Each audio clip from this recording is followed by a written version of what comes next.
CEO Michael O'Leary says the planes will have more seats than the current fleet. Look, the challenge for us in Europe is it is going to, I think, dilute our yields. That's good news for our customers. These new aircraft will burn less fuel, but it means we will have to sell seats at lower prices for the next decade. But we have to recognise that we're operating across Europe in a marketplace where many of our so-called competitors are operating the 230-seat A321.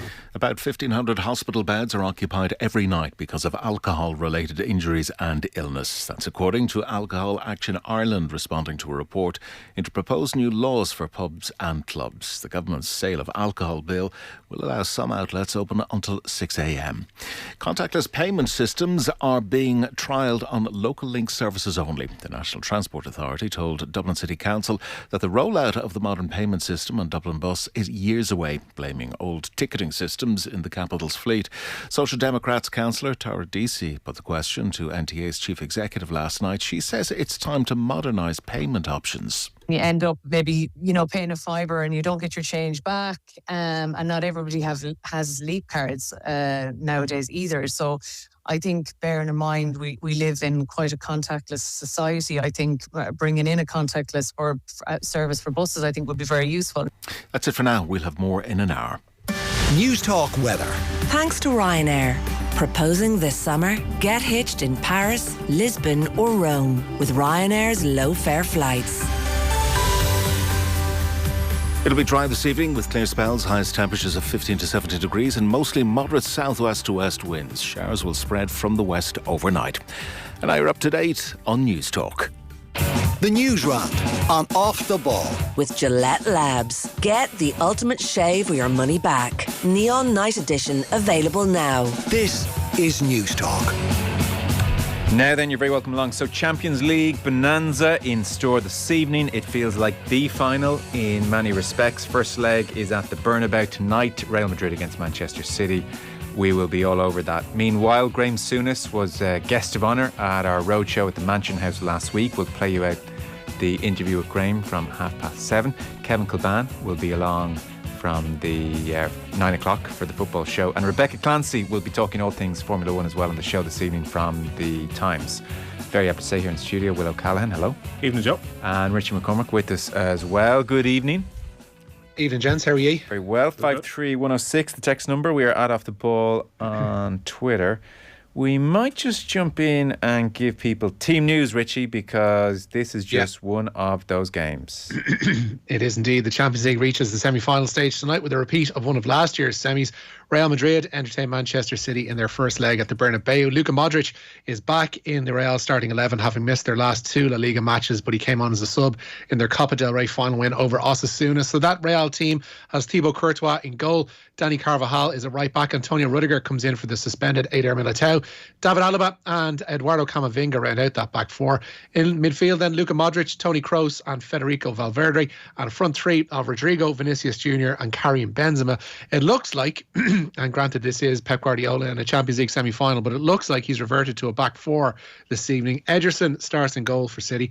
It's what looks like that back four then of Kyle Walker, John Stones, Ruben Dias and Manuel Akanji. In midfield sits Rodri. In front of him, the quartet of Bernardo Silva, Kevin De Bruyne, Ilkay Gundogan and Jack Grealish.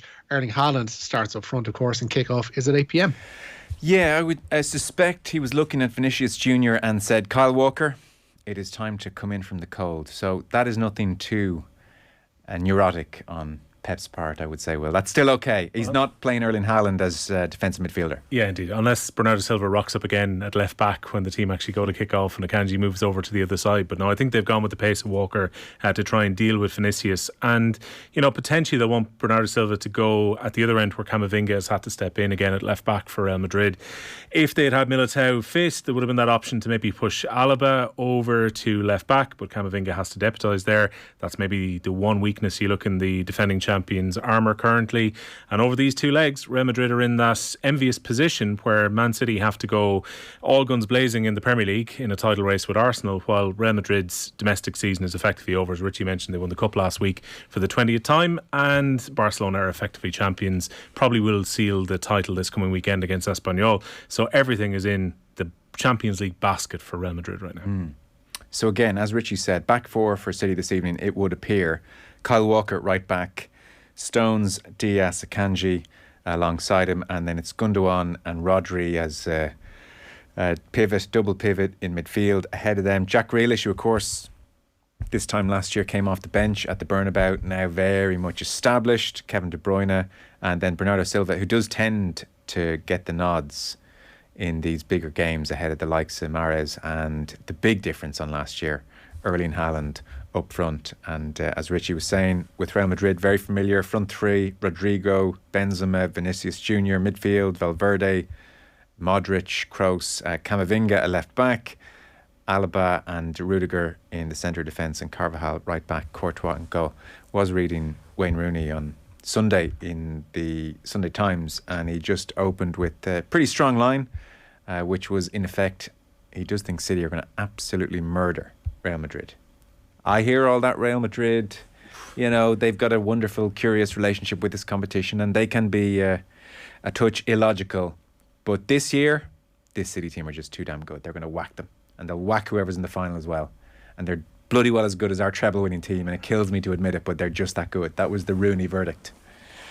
So we'll see. That's a huge call. I mean, as well as Manchester City are playing right now, very rarely does somebody go and whack Real Madrid, particularly at the Bernabeu, in the Champions League. And even this time last year, up until a few minutes ago, it looked like City were on course to reach the final. We were in our minds already setting up Liverpool against Man City in Paris, and then Real Madrid found an answer. They found an answer against Chelsea when they were struggling at home in the second leg of that tie last season as well. I would not be writing off this Real Madrid team. Like, look at the amount of experience between Benzema, Kroos, Modric, which is within their team. Multiple Champions League winners. Yeah. I think even as well as City are playing, they'll do well. I think if you offer Pep Guardiola right now a draw and to take this to Manchester next week, I think he'd happily take it. Let us kick off the news round then. Brought to you with Gillette Labs. Get the ultimate shave or your money back. Neon Night Edition is available now. So, Richie, what's the rule again when you're into a certain number of days of a news cycle and it becomes a crisis? We're into saga territory, Joe. We're into saga territory, I think now. Yeah. I think we're nearing saga. This is approaching New Bridge or Nowhere, that kind of thing. But yeah, Virgin Media added further fuel to the debate engulfing GAA GO today. They claimed the GAA did not test the level of interest among other broadcasters when Sky decided not to renew its rights deal for GAA matches. Virgin Media have queried whether RTE paid anything for that rights package, given it is 50% behind GAA GO alongside the GAA, of course. So it is all kicking off in a big way, and it's dominating not just sports radio, but it's the preserve of Liveline and beyond now.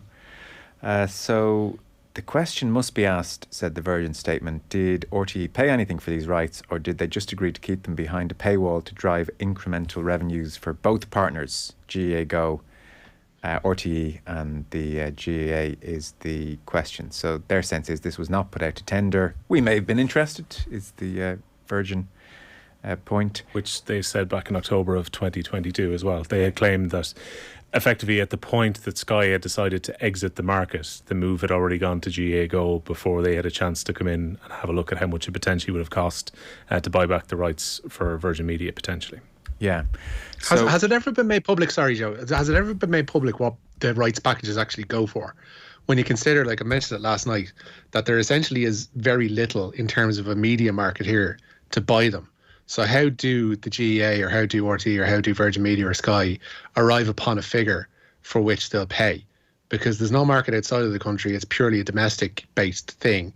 And if nobody else is bidding, like surely you can really lowball the association, and how do they arrive at that figure? That's something I'd be really curious to find out.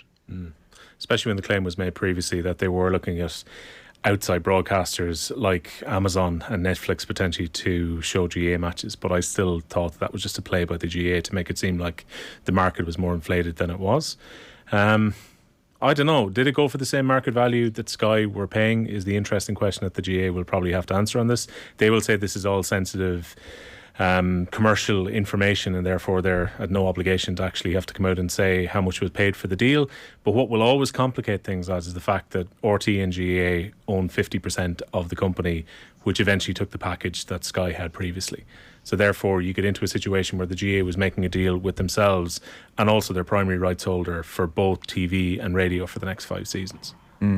which will always be queried by the opposition. Now, could Virgin Media not have come forward when it was clear that Sky were going to exit the market? Because I think there was about a year of speculation that Sky would not be renewing the package that they had on the Saturday nights. Could Virgin not have gone to speak to the GAA? Do the GAA have to go to Virgin? I don't know. The Sky thing seemed to end all of a sudden. I mean, slowly at first and then all of a sudden type thing. It was that very dramatic week. I think the rumours were abound, though, throughout the pandemic that they weren't going to go for a new deal. Okay. I see Fine Gael TD Alan Dillon, former Mayo footballer, of course, is going to call for GAA GO to be scrapped at the next Congress, is a headline very much doing the rounds. So some of what he's been saying today, what was supposed to be a means of connecting the Irish diaspora with their local teams is fast becoming an exclusive and expensive platform which disproportionately impacts older viewers. It's just quite interesting how this has snowballed from they're not showing enough hurling to this now needs to be scrapped. Yeah. Well, the hurling thing was a wedge for that lobby to say that the whole thing should come down, because there's always going to be that tranche of people that are firmly against paying for the screening of GAA matches in whatever form that comes, whether it's via a Sky subscription or whether it's via GAA GO. So that hurling argument that was brought in by Donald Cusack on Sunday was always going to be used by the people who were again that kind of online streaming, over the top broadcasting that GAA GO represents. And I don't think there's any, to use an Eddie O'Sullivanism, putting the toothpaste back in the tube as regards streaming and as regards putting that stuff online, because it has to happen in some way. And as Alan Milton mentioned yesterday, they have to generate revenue somehow. I'm just curious as to how the numbers that they do generate from that are arrived upon. Also, when politicians start getting involved, Joe, and that has put the fresh oxygen into this, aside from the Virgin Media statement this afternoon, the Taoiseach really turn around and say that all games should be free to air and that we're going to guarantee that all GAA matches are free to air. Like, if I was in the GAA right now and I was on their committee, I would be thinking there's no way you can come to that conclusion, because then the value of our rights would be slashed overnight.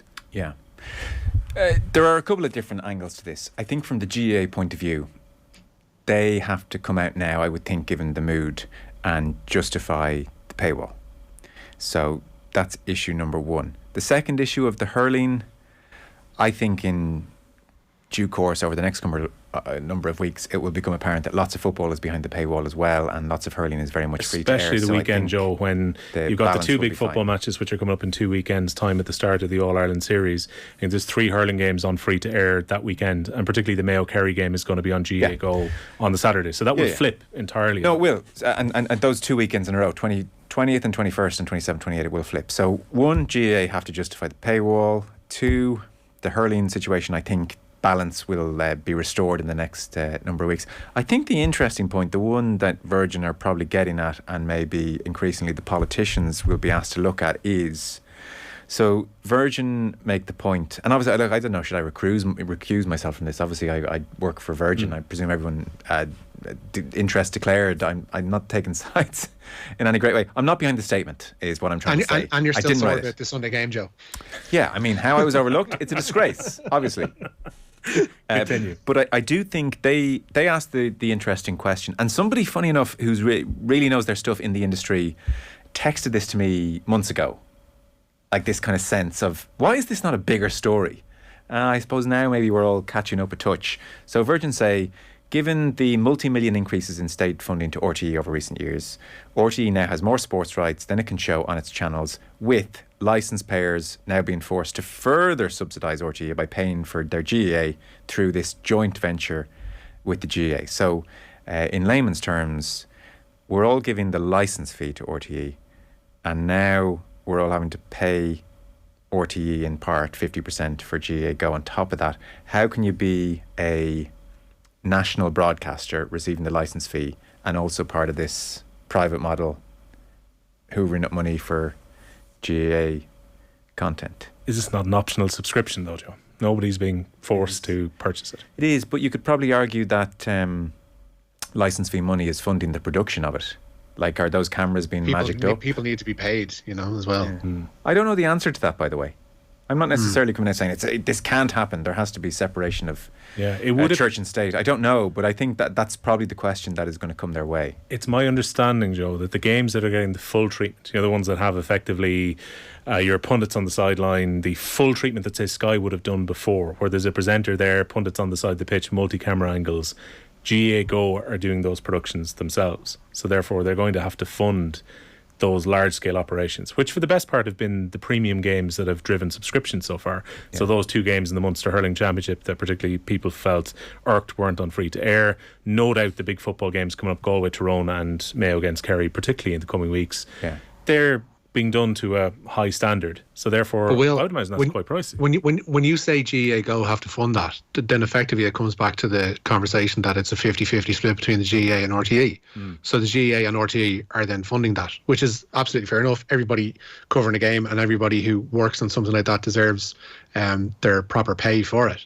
But I just the situation as regards the 50-50 split of who owns it is always going to be confusing to a lot of people and will need a lot of untangling, I think, from the heads of, I think it's probably above Declan McBennett's head at this stage. It'd probably be somebody above him in RTE that needs to explain this and give, I don't know, proper pointers as to where the funding comes from, who's funding what, and where that subscription fee goes to.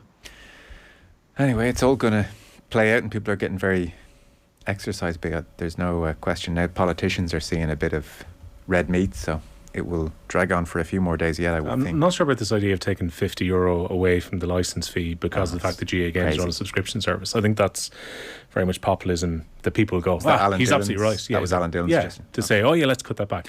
This is an optional subscription. Politician says we should save everybody €50, lads, was Rooney not a little tongue-in-cheek, hoping the comments will fire up Real Madrid to ensure they beat City, given he's a red, says Gordon. No, he wasn't. The whole piece, it was very interesting. He was absolutely effusive about City. He just says they're just so good and they're dominating. Is there a time teams. Subscription in the Bernabeu?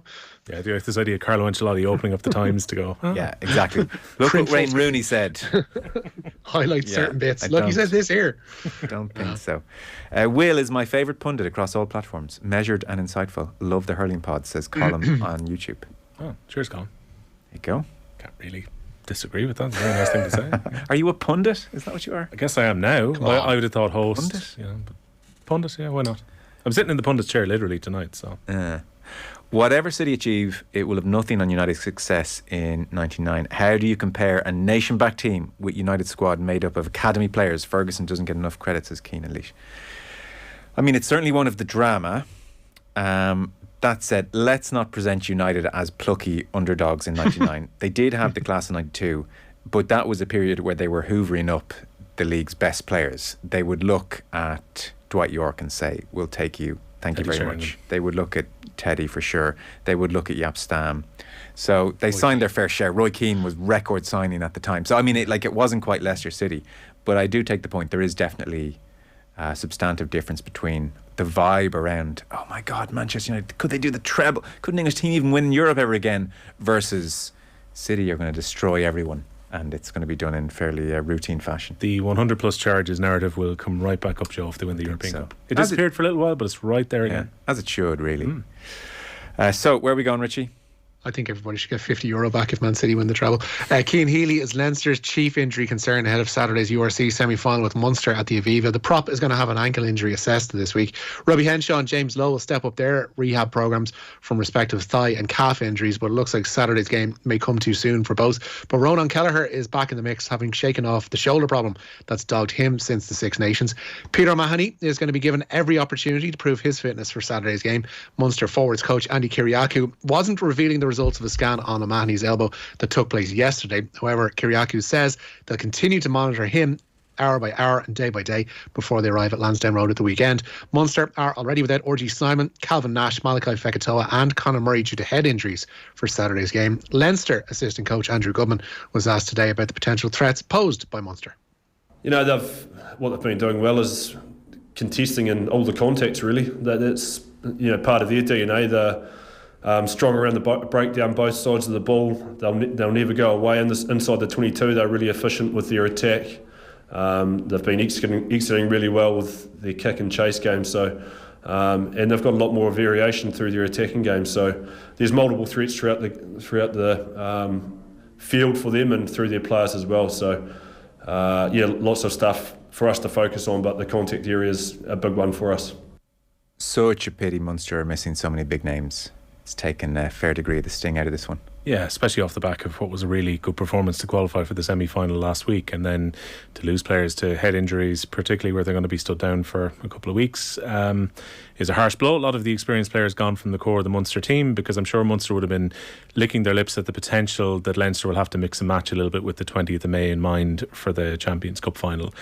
It looks like Leinster will still go, based on the comments today, with a fairly strong core group. They don't want to lose a game against their rivals, and they want to have that URC final potentially in the bag before they get ready to prepare for La Rochelle. But you'd probably make Leinster favourites just based on the Munster absentees going into this weekend.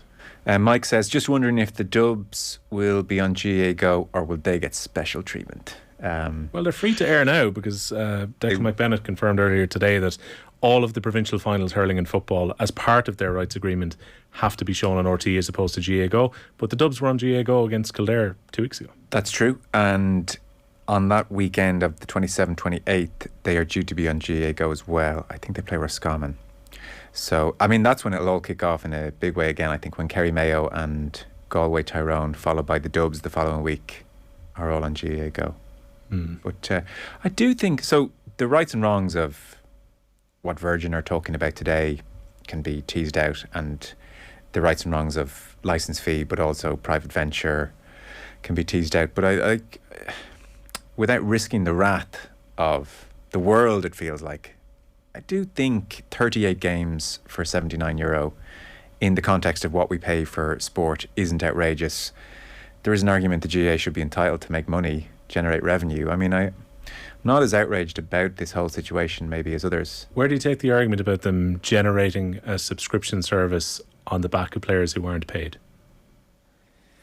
I suppose, given that it's a non-profit and that the money is reinvested back into the association, isn't like going out to some CEO as part of his bonus, and like isn't going out in dividends, and is being invested back into the association.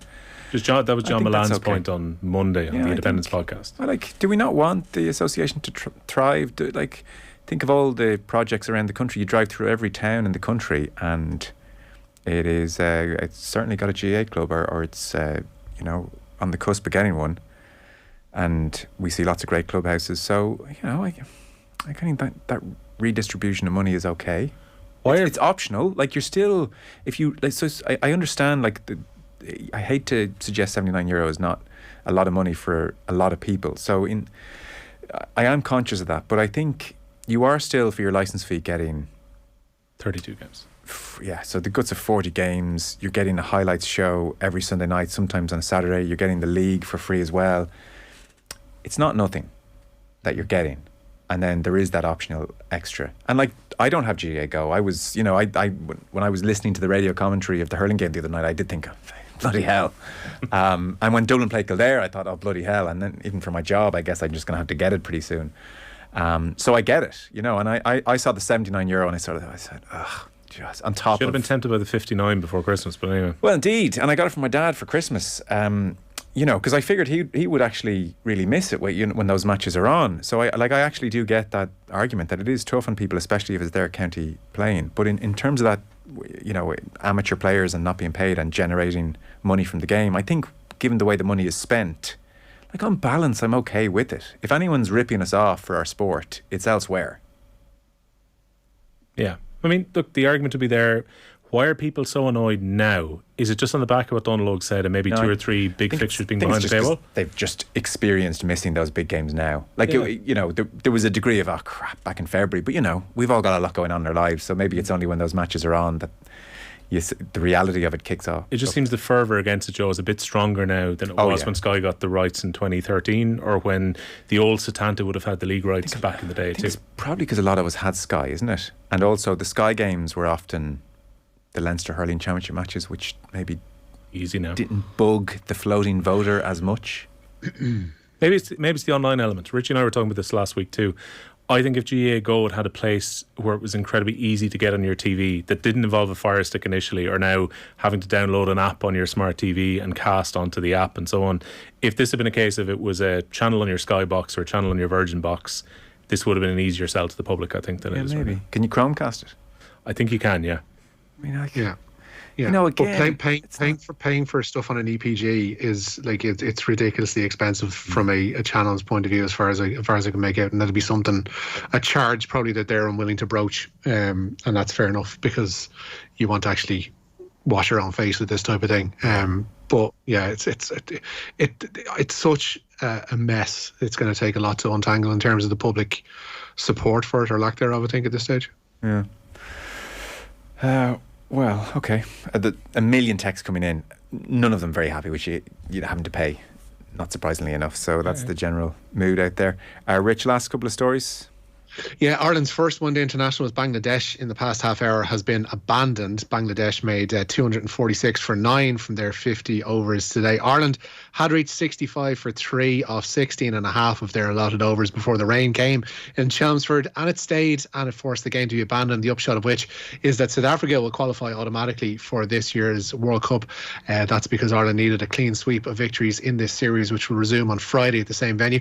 And a good news today from an Irish perspective on the Giro d'Italia. Cork's Eddie Dunbar produced a top 10 finish on today's fourth stage. He was ninth on a stage won by the French rider Valentin Paré-Peintre. Andreas Leknesund was second behind Paré-Peintre and takes the leaders Maglia Rosa from Remco Evenepoel. Dunbar is up to 14th on general classification, so a really good day for him. Yeah. Last couple of stories.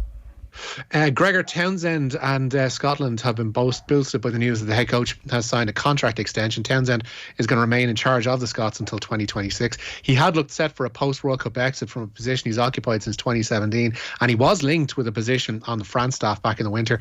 In addition to announcing his new deal today, Townsend confirmed a 41-player training squad, which will be trimmed to 33 for the World Cup. It includes Stuart Hogg and Stuart McAnally, both of whom are retiring. The latter, of course, to become an airline pilot. They play Ireland, Scotland do, in their final Pool B fixture at the Stade de France. That is on October 7th. Okay, very good. We are pretty much out of time. Richie, thank you. Thanks, lads. William, thank you very much. Cheers, Joe. Your chance to win big. News Talk's cash machine.